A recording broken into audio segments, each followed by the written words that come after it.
आमच्या डॉक्टर बाबासाहेब आंबेडकरांनी संविधान लिहिलं आणि त्या संविधानामध्ये कोणत्याही जाती पंथाचा समाजाचा कोणत्याही कुळाचा व्यक्ती असू द्या पण तो भारताचा नागरिक आणि वय वर्ष 18 पूर्ण झाले की त्याला एक अधिकार दिला आणि तो अधिकार म्हणजे शस्त्ररूपी मतदानाचा. ऐका, बरेचसे दान सांगितले जातात. कन्यादान, मुलगी नाही कन्यादान करू शकत नाही.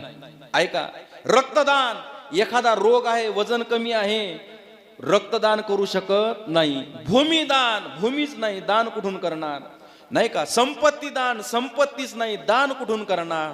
अनेक अनेक दान आहेत, प्रत्येक दान प्रत्येक जण करू शकत नाही. पण एक दान आहे, त्या दानाचं नाव आहे महाराज मतदान. हा लोकशाहीचा उत्सव आहे महाराज, निवडणूक. म्हणून प्रत्येक भारतीय नागरिकांना